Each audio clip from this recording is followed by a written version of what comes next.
movie Rudy? Anybody in here? So what did you learn from that? Go ahead. That no matter how many obstacles in your way, you can still achieve your goal. Very good. That's excellent. How about anybody else? What he said.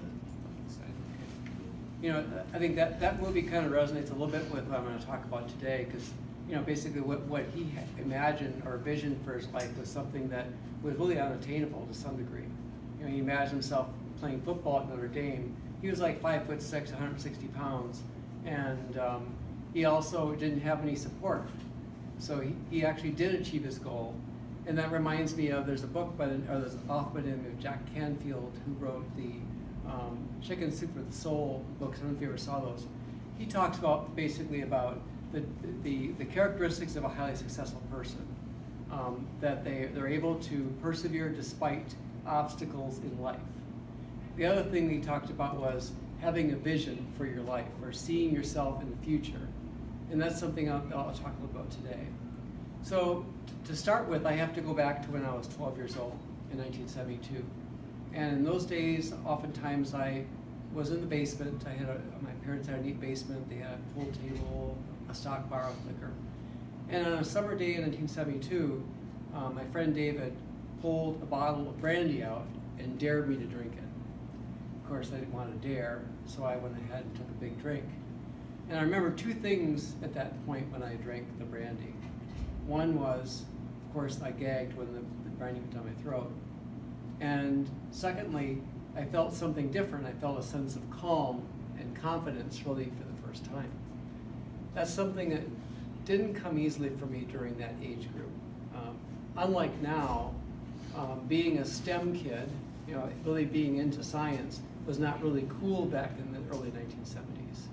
So I was different. So being different as a kid growing up, oftentimes you weren't really accepted, and oftentimes I was bullied. So I had a lot of that, you know, during those early years. So that feeling of confidence that I had was something I wanted to keep going back to. So for the next year or so, I would sneak the liquor from my parents.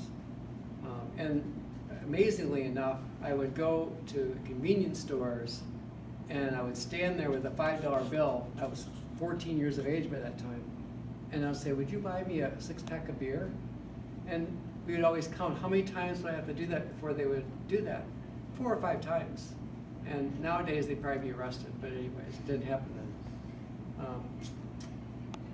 On my 15th birthday, I made the decision that I was going to go into a bar and drink.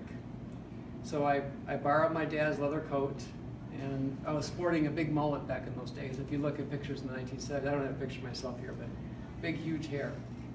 And I went into the bar. Of course, I was nervous, and kind of made my voice a little deeper, and asked the old bartender, yeah, can I have a Budweiser? And surprisingly enough, he served me. And that was really important, because I sat there that night and drank all night with a bunch of people that were probably 30s, 40s, 50s. I felt accepted. And that's something that's very common with people that become alcoholics, is that they like that community of drinkers. But after that, things got a little bit darker for me. After my freshman year in high school, I left. I started drifting from job to job, frequently drinking, sometimes getting high. And by the time I was 17, my parents made the decision that they would sign me into the U.S. Navy, which I did go. Not a great place for drinkers to be in the Navy, but anyways. But going forward, basically I had a series in the next 30 years, because I'm going to jump forward 30 years. I had a lot of successes, failures, but one thing that was always there was the fact that drinking was a part of my life. And that symbol of me going in by myself to a bar was something that I did a great deal of during that time. So today I want to talk about 3 lessons I learned from my life that I would like to share with you. And the first lesson is, who do I want to be, or who do you want to be? And so from my life, let me talk about how I learned that. Going back to January the 5th, 2002, I woke up early in the morning and rolled over and realized that my bed was wet and it was not from water. And I went into the bathroom and looked at myself that morning. And what I saw was not the usual handsome dude you see here, supposed to get a laugh from that, but rather something that was pretty disturbing. My face was actually a little bit yellow because I was jaundiced from drinking. I had a large lump on my forehead. I had fallen the night before, didn't remember because I had a blackout. I looked at myself and I heard a voice whisper to me that said, stop drinking. And I decided I was going to get some advice from some people. So I went to, actually it was a former girlfriend I was seeing at the time. Her name was Barb. We did a lot of heavy drinking together, but I was saying, I think I should stop drinking. And she said, you're not an alcoholic. I mean, you go to work every day. Besides, I like it when you drink. Great advice, I thought. I decided to ask a good friend, Paul, the same question. And he said, I'm so glad that you're thinking about this. A number of times you drove drunk and I didn't say anything to you. And he had confronted me actually a few times. I just got angry. So he said, please consider stopping. So I thought that morning that I had two choices. One choice to continue the way I am. I was facing my second DUI. I was facing censoring of my medical license. I was facing losing my career. I had managed to estrange myself from my son. Not really a good situation. That was one choice. The second choice was to check myself in and stop drinking. I chose the second. So that night, I walked to the hospital and said the most important words probably of my entire lifetime. I'm an alcoholic. I can't stop drinking. Will you please, I need help. So they admitted me to a suicide watch bed in the emergency room. And I remember laying there and seeing the glass doors locked and the curtains and thinking deep into the night about how I got to the point that I did. And by early in the morning, I actually wanted to check myself out because I was starting to get withdrawal symptoms. But at that time, the voice that I'd heard before, stop drinking, became clear to me again that it was saying, stop drinking or die. So the third lesson I learned from all this was accepting who you are. And in my case, I needed the help of my drug and alcohol counselor. His name was Bill. And Bill dressed like a cowboy, wore cowboy hats and that kind of stuff. Listened to Kenny Rogers. And I liked Kenny Rogers, but I didn't like Bill very much. See, Bill was very radical in his approach. He believed that the 12 steps, which is nothing wrong with that, was the only way. I during rehab, wanted to really think through how I got to that point. I intellectualized it. So he'd confront me. We had a pretty tense relationship.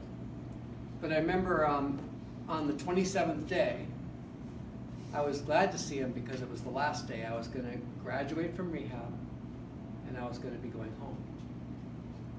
So he pushed a piece of paper at me that morning, which read, diagnosis, alcohol abuse, family history of alcoholism, parents, brother, prognosis for long-term sobriety, 10%. I remember being really angry, saying, how dare you say that I only have a 10% chance of success? He said, I don't think you're going to make it. I see people come and go. I don't give you much of a chance. So a couple months later, I decided to return to one of the scenes of the crime, as it would be. There was a bar called Mickey's that I frequented on many nights. I oftentimes would sing karaoke and deep into the night, imagining myself to be the next American Idol. Not really. So before I could even sit down at the bar, the regular bartender had slid a bottle of ice cold Coors Light in front of me. My favorite beer at the time. I sat down and remember looking at that for a long minute. And every inch of my being wanted to drink that. As a matter of fact, I could even imagine my hand reaching for that.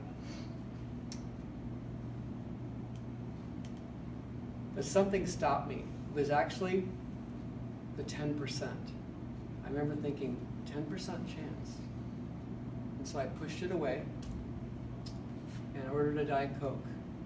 And I realized that day that Bill had really done me a great favor. He had given me a gift of a challenge. He either underestimated me grossly or it was all intentional. So anybody ever been underestimated in your life? You know, think about what that was. I mean, how do you react to that? I mean, you can say, yeah, you're right, I'm not gonna make it. Or you can do something even different than that. Okay.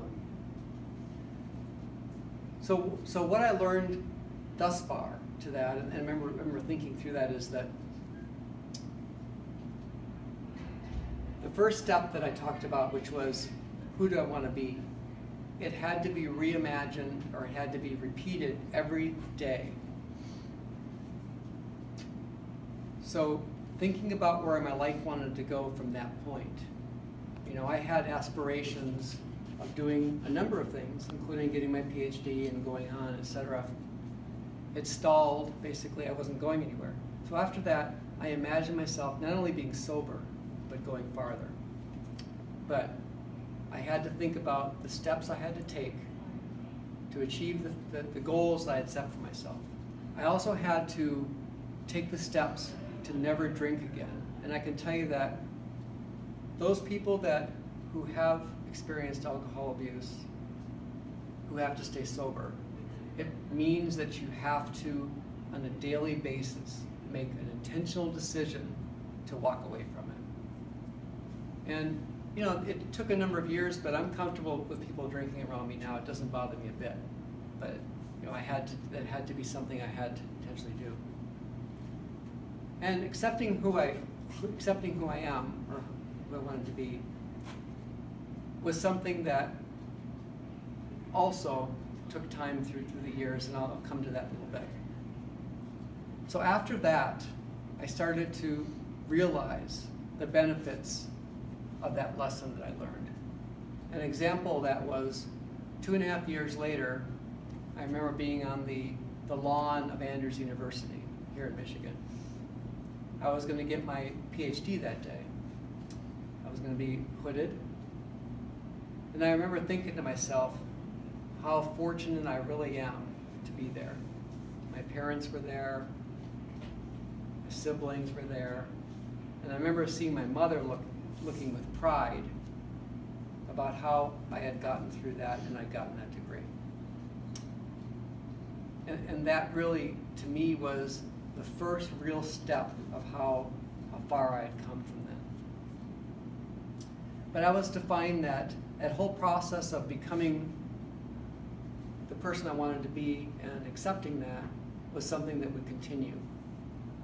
So an example of that was, in 2016, I was offered a position here at CMU as the division director of the PA program. And basically that's been the culmination of 15 years of hard work, research, scholarship, teaching, national service. And I thought to myself, now I have the American dream.